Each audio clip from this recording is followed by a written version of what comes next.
Coach, I was looking at the schedule, and you'll have pretty tougher schedule. You have a lot of teams, like Louisville, returning their quarterbacks. You have a lot of teams. You'll be starting on the road.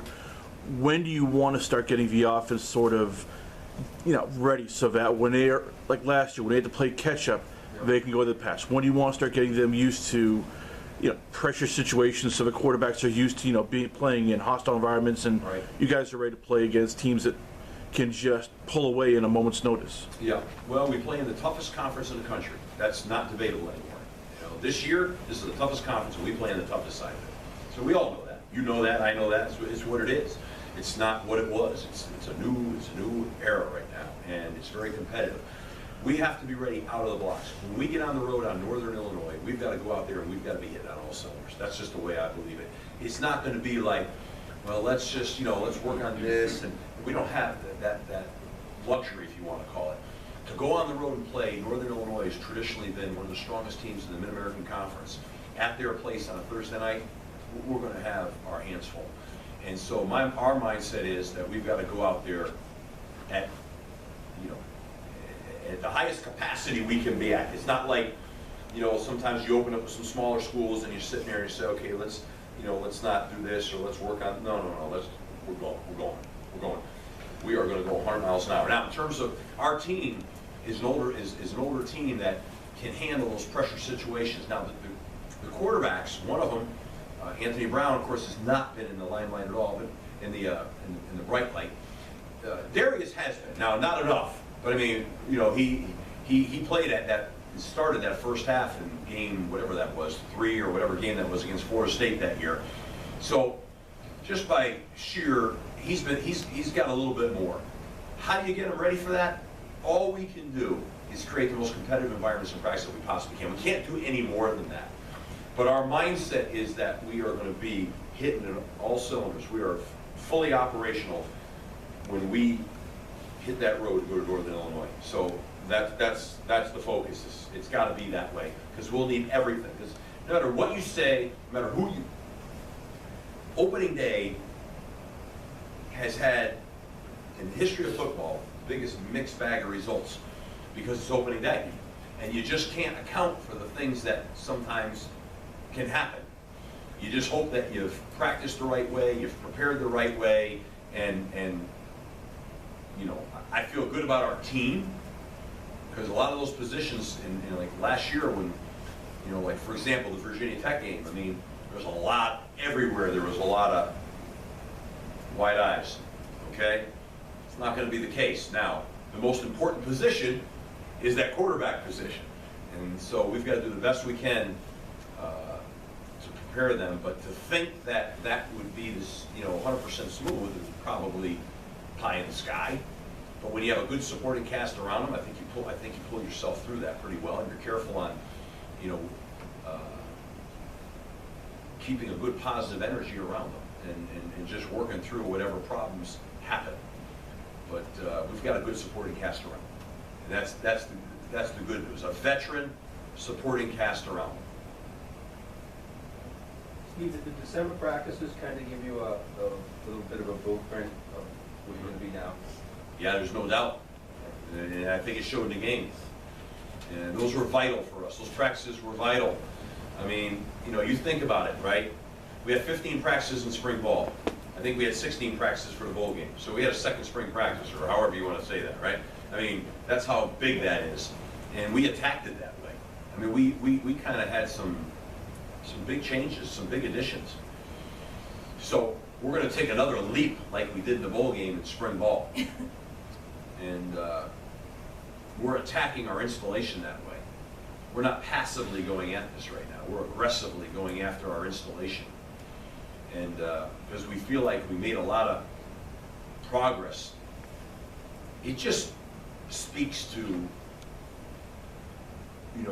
when I look back, when you get a more experienced roster, what you can get accomplished, you just can't, like when I talk about Chris Lindstrom ad nauseum, he played as a true freshman at 265 pounds against Florida State 2 years ago. He's now 307 pounds. We can talk and at the end of the day, it's going to take that time-intensive process for that young man. The sad part is I wish he could have redshirted and you'd still be looking at 3 years worth of play eligibility. When we're completely right, we're going to have that. Truman Goodapple will be coming back. John Johnson will be coming back. Matt Milano will be coming back. You know, Chris Lindstrom's got 3 years. We're getting there. We're getting closer and closer and closer. But what that just speaks to is why, when your roster's right, which is time intensive, especially at a place like Boston College, now you can start growing. People are like, well, what's taking so long? You know, we've covered this before. When BC's been at its best, they're playing with a lot of 4th and 5th year players, a la some of the best years in the history were Matt Ryan. They were playing with 96% seniors and 5th year seniors. Seniors and 5th year, not juniors, not sophomores, not redshirt sophomores. So we're moving that way now, and it's fun because our acceleration is much faster. You mentioned that the supporting cast is really good this year on the offensive end. You talked about the tight ends being the best in the conference possibly, and then the O-line. As a unit, yep. Yeah. Do you think that makes it easier for whatever quarterback's going to step in to have such a reliable tight end core? Yeah, I think that it's always twofold. The quarterbacks need a good supporting cast, and the supporting cast needs a good quarterback. The quarterback's the most vital position. I mean, let's be honest. You talk about who wins the Super Bowl, who wins conference championship, who wins national titles. There are always teams that have these unbelievable quarterbacks, right? Veteran, but the supporting cast needs a good quarterback and a good quarterback, and it all goes hand in hand. If you're reliant upon one, then sometimes there's a weakness. And I feel like our supporting cast is more rounded. We've had some good players, right? But now we're more rounded with a little bit of depth. The most inexperienced piece of it is that quarterback position right now. Although we feel that they're very talented, as you pointed out, they still haven't been under those, the bright lights, if you will, the firing line there, right? But I think the supporting cast will help that. And the ability for a quarterback to get the ball out fast to some experienced guys, helps you move the chains and keep you on the field. Our biggest problem has been staying on the field and the lack of consistency, whether it be in the run game or the throw game. A myriad of too many fundamental breakdowns or mental mistakes, which we feel with the experience level that we're developing now, those are going to start to minimize, okay? Which should give us the ability to stay on the field longer. And all those things go hand in hand with, when you're playing good teams, keeping yourself in those games and giving yourself a chance to win where they don't get away from you. Because when you're playing super talented teams, they can get away from you really easily. The margin is not as grand as everybody thinks it is. And so I think we're going to have a much more rounded team probably than we've ever had. Also understanding that even since my short tenure here, I'm going into my 5th year, the league has dramatically improved since the day I got here, I can tell you that. I mean, which is a great thing for our conference. But it has dramatically improved. I mean, it's getting stronger every year right now.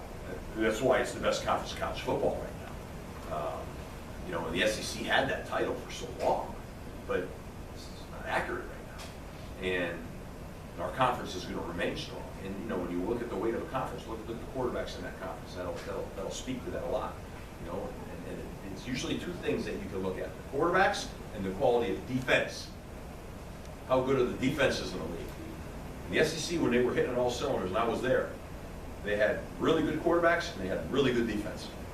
That was the barometer for the strength of those conferences. And the ACC, certainly this past season, fit right in line with that. With the Heisman Trophy winner, the runner-up to the Heisman Trophy winner, the national champion, and several first-round draft picks. So, anyways, it's kind of an interesting study, but that's where that is. Anything else? Yeah, Joe. So we'll do the last one. Just a detail question. What happens if it does snow and so Say that again. What Snow. happens if it does snow? What are you going to do? If they close the bubble, if the bubble's closed, then on Wednesday, then we will practice Thursday, Friday, Saturday. We have 2 non-padded practices and the padded practice. So we'll go 3 days in a row, because we don't want to get out of whack here, with our schedule too far. That's it. All right, guys, thank you.